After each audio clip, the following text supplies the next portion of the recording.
Merci, Monsieur le Président.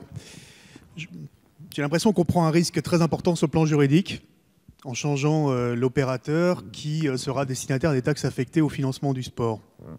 Sans que la structure juridique ne soit créée, on nous dit le premier trimestre 2019, mais enfin, ça a beaucoup bougé depuis maintenant quelques mois. Donc il n'y a aucune garantie sur le fait qu'au premier trimestre 2019, cette agence soit créée.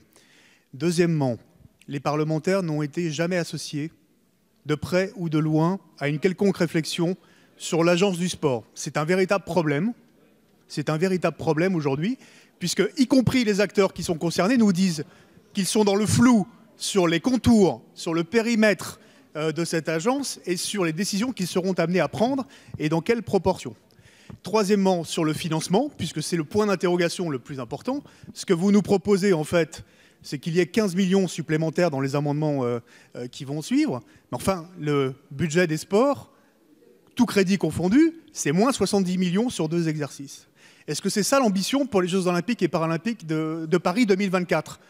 Il faudrait qu'on ait une dynamique positive et qu'on puisse dire au pays, eh bien, écoutez, sur les équipements sportifs, sur les passerelles avec l'éducation, sur le savoir nager, Madame la Ministre, sur un certain nombre de crédits pour les emplois sportifs qualifiés dans les clubs, puisqu'aujourd'hui il y a des problèmes sur les contrats aidés, on puisse avoir une dynamique et qu'on reparte sur du positif. Là, on aura moins 55 millions d'euros au lieu de moins 70 millions d'euros pour le sport. C'est pas possible. Et puis, dernier problème, et j'en termine par là, le reste à payer, Monsieur le Ministre. Le reste à payer du CNDS, vous le savez très bien, vous avez été élu local, vous l'êtes encore de près, vous suivez de près ce qui se passe dans votre région. Le CNDS finance des opérations sur plusieurs années. Ce sont des opérations pluriannuelles. Quand on finance un équipement sportif, notamment des grands équipements sportifs, c'est sur plusieurs années.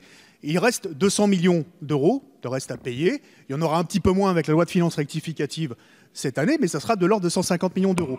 Donc là, vous proposez que l'agence du sport démarre avec un déficit de moins 150 millions d'euros, si j'ai bien compris.